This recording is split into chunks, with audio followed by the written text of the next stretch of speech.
माननीय प्रदेश अध्यक्ष जी, सबसे पहले तो मैं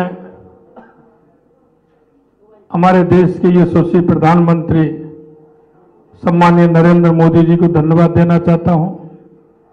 मैं हमारी पार्टी के राष्ट्रीय अध्यक्ष सम्माननीय जेपी नड्डा जी को धन्यवाद देना चाहता हूं। सम्माननीय हमारे गृह मंत्री अमित शाह जी को धन्यवाद देना चाहता हूं। हमारे रक्षा मंत्री सम्माननीय राजनाथ सिंह जी को धन्यवाद देना चाहता हूं और हमारे पर्यवेक्षक महामंत्री हमारे सम्माननीय विनोद तावड़े जी, उपाध्यक्ष हमारी बहन सरोज जी, उनको भी धन्यवाद देना चाहता हूं।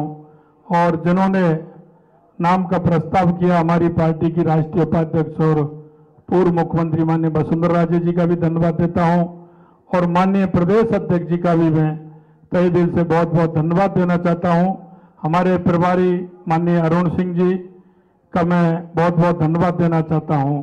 हमारे चुनाव के प्रभारी माननीय प्रहलाद जोशी जी, बहन विजय राठकर जी, हमारे संगठन के महामंत्री माननीय चंद्रशेखर जी और मैं मेरे साथ उप मुख्यमंत्री बहन दिया जी और प्रेमचंद जी वैरवा जी को भी धन्यवाद देना चाहता हूं। और स्पीकर के रूप में जिनका लंबा अनुभव है ऐसे वासुदेव जी देवनानी जी का भी मैं बहुत बहुत धन्यवाद देना चाहता हूं। और मैं इतना विश्वास दिलाना चाहता हूं कि राजस्थान की ये जो टीम है, राजस्थान के जो सभी हमारे विधायक हैं, निश्चित रूप से जो राजस्थान की अपेक्षा है हमसे, भारतीय जनता पार्टी से, हम माननीय हमारे यशस्वी प्रधानमंत्री नरेंद्र मोदी जी के नेतृत्व में हम राजस्थान का पूरी तरह से सर्वांगीण विकास किसी भी क्षेत्र में हो निश्चित रूप से हम पूरा करेंगे। ये मैं आप सभी को विश्वास दिलाता हूं। आप सभी को बहुत बहुत धन्यवाद। सभी को नमस्कार। सादगी की मुहूर्त आदरणीय भजन लाल जी शर्मा साहब का बहुत बहुत धन्यवाद। अब आगे के कार्यक्रम निर्धारित है, मैं आप सबका बहुत बहुत धन्यवाद देता हूं। बीजेपी दफ्तर जयपुर से सीधी तस्वीरें हम आपको दिखा रहे थे। आप सुन रहे थे राजस्थान के नए मुख्यमंत्री, भावी मुख्यमंत्री भजनलाल शर्मा को, जिनकी तरफ से भरोसा दिया गया कि राजस्थान में अगले 5 साल के लिए कैसे लोगों के लिए वहां पर काम किया जाएगा। अब एक और तस्वीर हम आपको दिखा रहे हैं। ये तस्वीरें हैं बीजेपी दफ्तर जयपुर से, जहां पर आपको मुख्यमंत्री जो नए हैं राजस्थान के वो दिखाई दे रहे हैं। वासुदेव देवनानी को आप देख लीजिए, स्पीकर इन्हें बनाया गया है। इनके अलावा दिया कुमारी भी आपको वहां पर दिखाई दे रही है। 2 डिप्टी सीएम और 1 मुख्यमंत्री, और इसी के साथ राजस्थान में कौन होगा मुख्यमंत्री, कौन संभालेगा सत्ता, ये साफ हो गया है। तस्वीर भी आपके टीवी स्क्रीन पर। तो देखिए, भजनलाल शर्मा का नाम वहां रखा गया था और सर्वसम्मति से उन्हें पास किया गया और वो अब राजस्थान के मुख्यमंत्री होंगे। तो किस तरीके से एक जमीनी कार्यकर्ता, जैसा कि उनके परिवार से हमारे सहयोगी न्यूज़ 18 के हमारे सहयोगी बातचीत कर रहे थे। ये राजस्थान में भजनलाल जी को और पूरे प्रदेश की जनता को बधाई। काफी चौंकाने वाला नहीं, कोई चौंकाने वाला नहीं, पार्टी जो अच्छे फैसले करती है। और भजनलाल जी विधायक पहली बार है, लेकिन संगठन में काफी समय से काम कर रहे हैं। सब पार्टी फैसला करती है, अच्छा फैसला है। राजस्थान की जनता में, राजनीति में पीढ़ी परिवर्तन, कार्यकर्ता को जगह दी गई।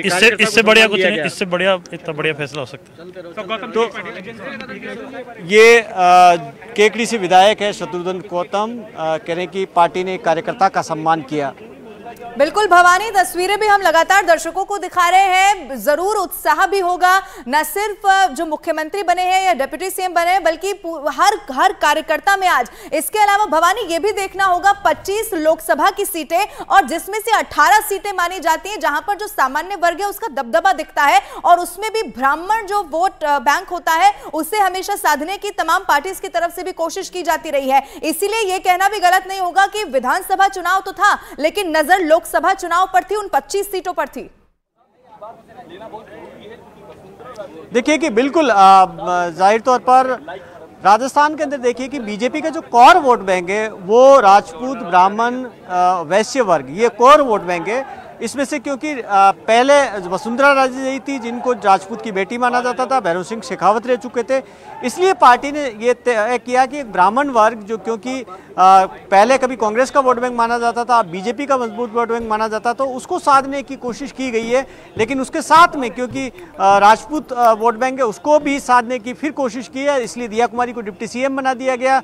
और दलित का लंबे समय से राजस्थान के अंदर ये चल रहा था कि क्या दलित चेहरा सीएम हो सकता है। जब अर्जुन राम मेघवाल का नाम चला था, अब डेप्यूटी सीएम का पद दिया गया प्रेमचंद बेरवा को, और तीनों यंग है, तीनों दूसरी जनरेशन के नेता हैं, तो एक तरह से ये नई पीढ़ी को सत्ता का हस्तांतरण भी कह सकते हैं कि पार्टी के अंदर यहाँ पर पहले वसुंधरा राजे लंबे वक्त तक रही, अब भजनलाल शर्मा के हाथ में कमान होगी और भजनलाल शर्मा के साथ में नई टीम जिसमें दिया कुमारी है, प्रेमचंद बेरवा है, वो टीम में वासुदेव देवनानी जो सीनियर विधायक है उनको स्पीकर बनाया गया। जैसा कि यहाँ पर आपने भी कहा, नेता को नहीं एक कार्यकर्ता को यहाँ पर मौका दिया गया और जाहिर सी बात है मोदी सरकार और खुद प्रधानमंत्री नरेंद्र मोदी जब किसी भी मंच से कुछ कहते हैं, कार्यकर्ताओं में जान फूंकते हैं, तो वो यही कहते हैं कि कार्यकर्ताओं के बीच में जाना उनके लिए सम्मानजनक है और कार्यकर्ता ही उनकी रीढ़ की हड्डी है। यही वजह है कि आज सब कह रहे हैं इस नाम के बाद कि नेता नहीं कार्यकर्ता राजस्थान का मुख्यमंत्री बना है।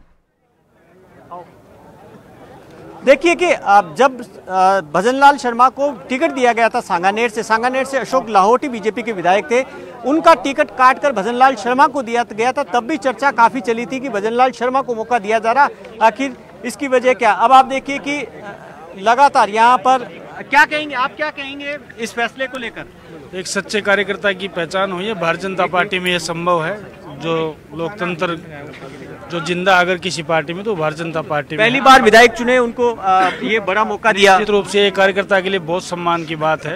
युवा मोर्चे में हमारे साथ हुआ करते थे भजनलाल जी, मैं उस वक्त प्रदेश मंत्री था, ये जिले के अध्यक्ष थे, भरतपुर जिला अध्यक्ष। भजनलाल जी ने कभी इससे पहले चुनाव लड़ा था? नहीं, आज से पहले चुनाव नहीं लड़ा इन्होंने, पहला चुनाव संगठन में काम किया है, संगठन लगातार संगठन में समर्पित भाव से काम किया है। तो एक संगठन में काम करने। भवानी, हम आपके पास वापस लौटेंगे जरूर, लेकिन यहाँ पर भजनलाल शर्मा के मुख्यमंत्री बनने के बाद उनकी मां ने क्या कुछ कहा है, कैसे खुशी जाहिर की है, ये सुनिए। बेटा भजन कर रहे भगवान की जय जय भगवान, धरती माता परमेश्वरी बसनी भगवान बढ़िया भैया, सब बहुत बढ़िया काम करेगा बेटा, बहुत बढ़िया जनता के बीच में रहेगा, जनता बीच में काम करेगा, जो जनता चाहिए वो करेगा, सबकी समस्या मिटेगा। बहुत बहुत बधाई हो जनता को, बहुत बहुत बधाई हो। कैसा लग रहा है आपको? बहुत अच्छा लग रहा है। आप पत्नी हैं मुख्यमंत्री की अब? क्या तैयारी करके भेजा था और किस तरह से आपने शुरुआत से तैयारी करवाई थी उनको? आशीर्वाद है, माता रानी का आशीर्वाद है। और भवानी का एक बार फिर से रुख कर लेते हैं। भवानी, परिवार को भी हम सुन रहे थे, भावुक वो बहुत ज्यादा हो गए और भावुक होने का क्षण भी, और माँ खास तौर पर जिन्होंने अपने बच्चे को हमेशा से देखा, लेकिन परिवार ने भी शायद नहीं सोचा होगा कि मुख्यमंत्री के तौर पर भजनलाल शर्मा का नाम सामने आ जाएगा। देखिए कि बिल्कुल ये उम्मीद किसी को नहीं थी, भजनलाल शर्मा का नाम चर्चा में भी नहीं था, और यही चौंकाने वाली बात जो लगातार हम कहते आ रहे थे कि जिन नामों की बात हम लगातार कर रहे हैं कि जरूरी नहीं उन नामों में से कोई नाम हो।